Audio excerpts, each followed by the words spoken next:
نیلوفر سبب پاش خوردن عائله‌شان و با مشکل‌های سنگین روزگار روبرو شدنش را محض در خشونت خانوادگی می‌بیند.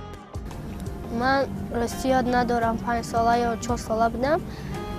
پدر و مادرم از هم دیگر جدا شدند. سبب جدا شدن آنها مادرم به زورآوری گرفتار میشد. پدرم بسیار نوشاکی اسپریتی می‌نوشیدند. مادرم را می‌زدند. همین خیلی مادرم 4 سال با پدرم زندگی میکنند، از هم دیگر جدا میشوند. من باز یک خواهرچه دیگه هستم. انگار 2 دختر بودیم. هر دوی ما را مادرم پرتافته رفتند. پس از آنکه والدینش از همدیگر جدا میشوند، فرزندان با پدر میمانند. مادر باشد تنها پس از 4 سال به خبرگیری دخترانش میآید. این اولین و آخرین آمد مادر بود. بعد از 4 سال صنف 2 بودم یا 3. مادرم آمدن به مکتب. میترسیدن که به خانه بیایم. به مکتب آمدن. خواستن که مرا بینن. من اون کس را نشناختم. آمدن که من مادر تو هم دست سری من خیلی زورآوری میکرد پدرت. من از خانه رفتم، نتونستم شما را برده، شرایط نداشتم. بعد از همین مادرم دیگر پیدا نشد. رفت. بعد شوهر کرد. پدرش نیز بار دوم عائله دار می شود، اما این تصمیم گرفته پدر برای نیلوفر بدترین روزها را به بار آورد. پدرم دوم بار عائله برپا کردند.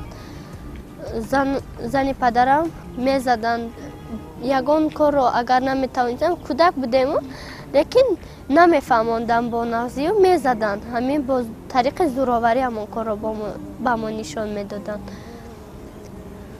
7 سال میشود که با مایندرم زندگی میکردیم. من و خواهرم در تک دست مایندرم بسیار ما را میزدند. از خانه میراند مایندرم. بسیار شبها رو در کوچه روز کردم. بعد زمستان میشد. در زمستان ما رو از خانه مایندرم میراند. ما به خانه بیبیم میرفتم و همراه بیبیم میایستادم. نیلوفر و خواهرش دیگر نه در خانه پدر جای یافتند و نه در خانه بیبی، چون در یک ماینده رو در دیگر عمک روزشان را تار کرده بودند. یک عمکم با ما روز نمیداد. خانه بیبیم ده ایستادم. عمک چه خیلی روز نمیداد؟ چی میگفت؟ جنگ میکرد با شما؟ طعنه بسیار طعنه میکرد که پدرت شما در خانه تا راه نداده و شما آمده در گردن مادر من بار شدین. مادر من به شما صغیر پرور. زیاده از 1 سال است که نیلوفر در مرکز تعلیمی چراغ هدایت است، ولی در این مدت نه پدر و نه مادرش به خبرگیریش نآمدند. نابسته از آنی که از این مرکز تا خانه پدرش تقریباً 15 کیلومتر راه است. کاش مادرم پیدا نمیشدند. یک پیدا میشوم باز میگم مادرم یاد کرد 1 سال میشود، 1 سال و 2 ماه میشود که من در این مرکز تعلیمی چراغ هدایت هستم. میدونن یگان بار خبرگیری نآمدند. پدرتون چی خبرگیری نمیاد؟ نه.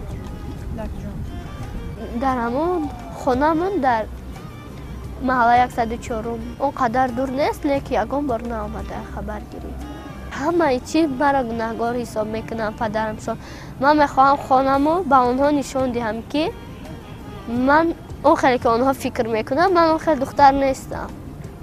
چی میگن پدرتون؟ چی فکر میکنم؟ گناه اختاد میگذره. میگه مادر در نیزه همون کار خوش رو اجرا کنی او ایتره نمیزنه. با وجود آنه که مادر با او رفتاری نامناسب کرد، اما نمیدونم سببش در چی باشد. حاضر بسیارتر میخواهم که مادرم در نزدم باشد. اگر مادر در نزد باشد تو رو بخشیده میتوانی؟ خداوند با اون بزرگیش میبخشد، چرا من نمیبخشم؟ نقشه هایش بسیار جالبند. با مرکز ملی تستی حقوق شناسی میسپارم حجت های را. با چی مشکلی گرفتار شدم من هیچگاه فرزندانم را نمیپرتایم. این سرگذشتی که از سری من گذشته است نمیخواهم که از سری فرزندی من گذره. عائله مکتب اولی است که انسان در آن تربیت میگیرد. دانش و ملکه روزگارداری را از خود میکند. همزیستی با اطرافیان را میآموزد. همچنین فرزندان که همه روزه از این دبستان که آموزگارانش پدر و مادر میباشد تعلیم میگیرند.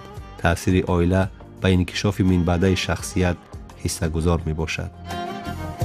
استفاده همه گونه زورآوری در عائله نزد قانون جنایت حسابیده می شود.